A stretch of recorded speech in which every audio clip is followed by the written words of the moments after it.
me to do that? Bring your outside. You got it. Why, Bro.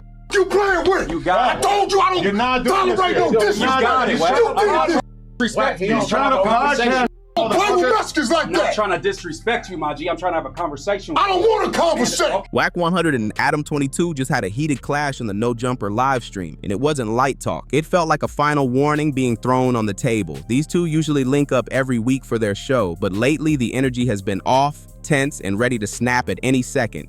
The root of it all traces back to a moment Wack hasn't let go of. He believes Adam put him in a dangerous position during their last appearance, one that could have seriously messed up his life or even his freedom.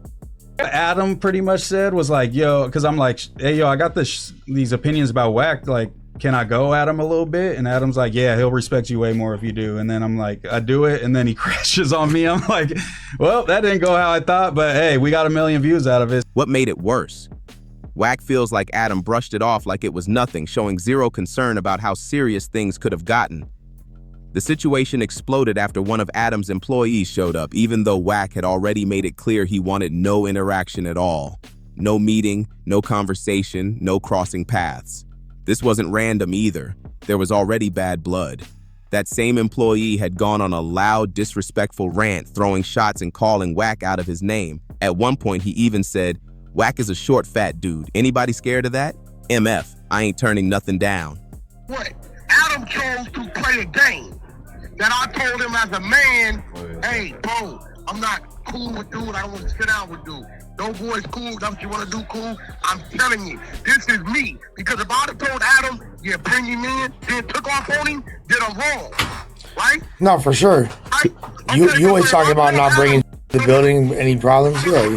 But if I tell Adam, I can't do that, I don't want to dude, it's a problem. The message was loud and disrespectful, but Wack still tried to keep it calm, making it clear he didn't want problems, just distance. But that line got crossed anyway. Adam still brought the employee into the situation, and it came off like a setup, like pushing buttons on purpose just to see what would happen next. That's when everything boiled over on the live stream and the tension became impossible to ignore. At first, the employee's behavior seemed random and aggressive, like he was just chasing conflict for no reason. He had been going at multiple people, spreading strange claims and creating unnecessary drama out of nowhere. It didn't add up. The energy felt forced, like there had to be something deeper behind it. Then a new detail came out during the live stream that flipped the whole perspective. The employee claimed he actually got the green light from Adam himself to go after Wack and stir things up. That changed everything. Suddenly, the chaos didn't look so random anymore. It started to look calculated. What once seemed like one person acting out now looked like something much more deliberate, with layers behind the scenes that weren't obvious at first. This wasn't just normal back and forth or regular critique, because everyone in that space critiques each other. That's part of the game. But this situation went way past that line and turned into straight disrespect. The energy coming from that employee didn't feel natural at all. It felt charged up, like someone had put a battery in his back and told him to go all out. I'm still wrong? No. You're not wrong. Adam wrong. So why you up here like, but look, you be two-faced, bro. Yeah. I'm watching you and you like, yeah, well, you know, I didn't break. I break something. I literally did not mention anything about you breaking. Now you scared, bro. No, now you scared. No. Now you scared. Then it comes out that he allegedly asked Adam, "Hey, can I go at Wack?" And Adam gave him the green light, saying something like, "Oh yeah, he'll respect you." That idea didn't even make sense. Anyone who knows Wack, or even just watches how he moves, knows he's not about to respect somebody coming at him sideways like that. That's not how things work with him at all. So the employee goes through with it, keeps the same loud and disrespectful tone, and then still gets brought onto the platform. That's when everything starts to spiral. Wack ends up calling into the live stream, and this is where things really start to connect. A clip gets played during the stream showing the same employee openly talking wild about Wack. No filter, no hesitation. Right after that clip plays, Adam is sitting there, hearing every word. Then things get strange. Wack repeats exactly what was said in that clip, word for word, and Adam responds by saying, "Oh, he never heard him say that." That moment didn't sit right at all. The words had just been played out loud, clear as day, and somehow it was being brushed off like it never happened. Oh, he broke anything. I've been saying it all the time to Adam. bro. Nobody told me that day nothing broke, and I ain't picked up nothing broke nothing. Nigga, I wouldn't even Pyro. We're knocking over. On Pyro. In there, bro. So I'm taking it like Adam saying he takes no responsibility. At that point, Wack calls in, and the frustration is clear. He's not just reacting to the disrespect anymore, he's reacting to how the whole story is being twisted in real time. People in the room are talking about the situation like he's the one who started everything, like he just came in aggressive for no reason. But from his side, he had already made it clear multiple times. He didn't want to be around that guy, didn't want to film with him, didn't want any interaction at all. And still, the situation was set up anyway, putting them face to face. What really pushed things over the edge was how the story kept getting retold on the live stream. It was being framed like Wack was bullying the employee, like he was picking on someone for no reason, like he didn't have a valid reason to react the way he did. That version of events didn't match what actually led up to the moment. From Wack's perspective, he was ignored, then disrespected, then placed into a situation he specifically asked to avoid. So he calls in to confront it directly and puts the question on Adam. Bro, you don't feel like you have any type of responsibility or accountability in this? You brought someone around me that you knew I had an issue with. I told you multiple times not to do it, and you still did it? And nothing. Nothing. I didn't never tell them on April 15th, I don't want to do The responsibility is on the person who is acting violent and One knocking mic. over camera equipment, though. One mic. Why you don't let him talk? So you think One mic. You said what you did was cool? You wasn't out of line for nothing? That question hangs heavy, especially with everything unfolding at once. And at that moment, the full picture still wasn't even out yet. I mean, bringing two podcasters together on a podcast, what's wrong with that? Did I not tell you I didn't want to sit down with dude several times? Yeah, but it's the same thing that you did to Spody Face, right? Me, what? No, definitely not. It's exactly the same. Definitely not. No, it's not. What's the difference? Because DC Baby Draco had never disrespected Sporty Face. Yes, he did. What nobody on that stream fully addressed during that exchange was that the same employee would later confirm that Adam had already given him permission to go at Wack in the first place. That detail shifts everything and adds a whole new layer to how this situation really played out behind the scenes. No, he didn't. For sure he did. No emotion. So you justifying it. No emotion. I'm just saying you did the same thing I did. We both ran a play. You're just way more emotional about it. Sporty Face never told me he didn't want to sit down with DC Baby Draco. I think it was implied when he was making all those videos about him. Did I not text that to you on April 15th?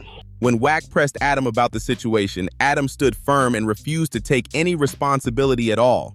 He made it clear he didn't feel accountable, didn't believe he did anything wrong, and pushed all the blame straight onto Wack. I don't know. I'd have to review my text. It's on your text. Either way, I learned from the best. I saw what you did to Spody Face with DC, and I figured that you would be down for some of the same antics. I don't know why it has to be so serious. Because nigga almost got killed, nigga. But he almost got killed because Wack can't handle himself and just do a podcast. I've been a man with more responsibilities longer than you. If a man tells you, I don't want to do that, that's that man being responsible. But that doesn't justify you lashing out in violence. That response instantly made the situation feel even heavier, because instead of meeting in the middle, everything got pushed to one side. As the conversation kept going, Adam started shifting the focus, moving the attention away from the main issue. The discussion suddenly turned toward a completely different situation involving Sporty Face. It came off like a distraction, like the spotlight was being pulled somewhere else to avoid dealing with what just happened. Oh my God. You got a Mexican he go through me. You What? You got a Mexican popping lush. Even you knew it. Didn't I tell you? Don't bring that dude around me, bro. I don't want to with him. Did I not tell you that? Yup. I know, and I can acknowledge that, yeah, I brought him around you and you had said not to or whatever, but that doesn't justify you going on a Godzilla-style rant, knocking cameras over and trying to fight him. For a moment, Wack followed that shift, responding to the new topic instead of staying locked in on the original point. But that comparison didn't really hold up when you looked closer. The situations weren't equal at all, and the logic behind it started to fall apart fast. If bringing up past situations is supposed to justify present actions, then the standard has to stay consistent. If one move is considered wrong, then a similar move in a different situation should also be seen the same way. But this wasn't a one-to-one comparison. The people involved were different, the relationships were different, and the circumstances didn't match up. A clearer way to see it is simple. If someone crosses a line with you directly, that's where the issue sits. Bringing in unrelated situations doesn't cancel that out or make it even. You just like everybody else. You should have just done a podcast. Wait, hold Oh on. my So God. you saying if a man tell you what he doesn't want to be around, you're saying you can make that decision, and when happens, you don't got no responsibility? Well, I just think the responsibility falls on the person who is lashing out and acting violent. It doesn't really matter. Oh my God. That's how they be for real. You lie to that dude and tell him I was with it, that it was cool. In this case, Wack's issue was direct. He said not to bring someone around him, and that request got ignored. That's where the conflict started, plain and simple. For a brief moment, the conversation drifted off track, but once it snapped back, the core issue was still sitting there unanswered. And that's what made the situation feel like it could have been resolved much easier. A quick acknowledgement, even a simple, "I was wrong for that, it won't happen again," could have cooled everything down instantly. The only thing I told Moose was that I would make sure that you didn't hurt him. I told Moose that I would make sure that you didn't hurt him. That's it. But you couldn't make sure that. You ain't no. But I did. I'll stop me. Adam, you can't stop me. You scared to even fight for yourself. But I did stop you. Me, bro. But I did. I made sure you didn't do anything. Adam, you cannot stop me, bro. I will beat I did. 5 seconds.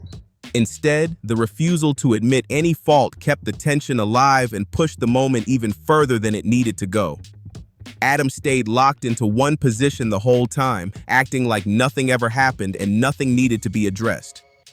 In his version of events, the employee hadn't done anything wrong at all. No disrespect, no wild comments, nothing out of line.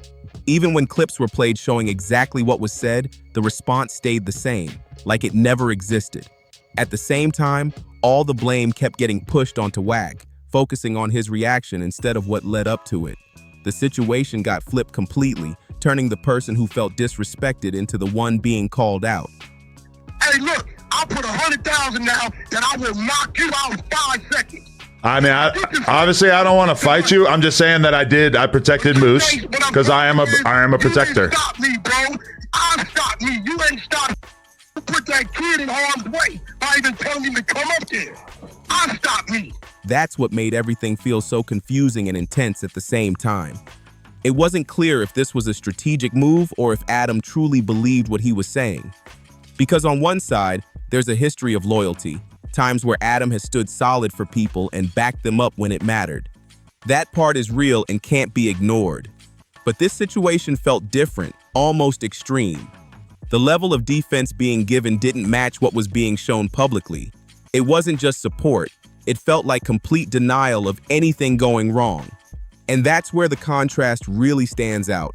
There hasn't been a situation where someone could be that clearly in the wrong, with everything laid out in the open, and still get that level of protection without any pushback.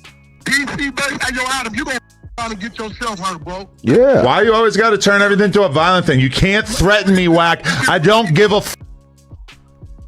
Don't threaten me with violence. I don't care. You're not going to hurt me. Play that game. Hey, bro, you sitting here as like a little kid, and I said, you know what? I blindsided. He told me he didn't want to do that. In most cases, accountability shows up fast, especially when things go public. Normally, the same platform that defends you will also call you out when you cross a line. That balance just wasn't there this time. There's even a past situation that highlights how different this moment feels.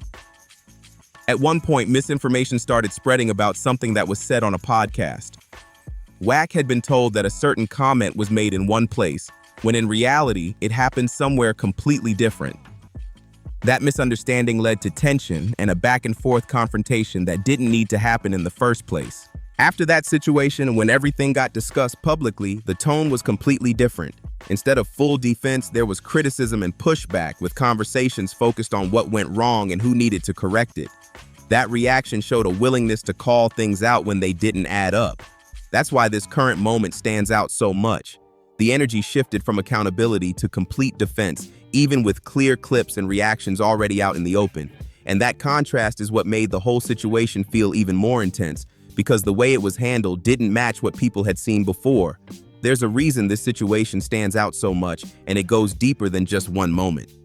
There have been times before where similar situations played out, where everything pointed clearly in one direction, yet the level of support didn't come close to what's being shown now. That contrast raises real questions. It makes the employee's claim hit a lot harder when he says, "Yo, I asked Adam, should I go at Wack?" And Adam responded, "Yeah." Because looking at how everything unfolded, that kind of backing doesn't just appear out of nowhere. It suggests there was already some level of involvement behind the scenes. As things kept escalating, Wack reached a breaking point. It became clear that the conversation wasn't going anywhere. No resolution, no acknowledgement, just the same cycle repeating. That's when the tone shifted completely, and Wack delivered what felt like a final warning. It wasn't casual, and it definitely wasn't taken lightly. The tension in that moment made it obvious. This wasn't just content anymore. This was personal. Looking ahead, the situation doesn't seem like it's cooling off anytime soon. The divide is still there, and the energy around it hasn't settled. At the same time, there's a strong push happening to keep the employee in the spotlight, putting him front and center again and again. But when something feels forced like that, people start to notice. It stops feeling natural and starts feeling staged, like something being pushed too hard instead of letting things play out on their own.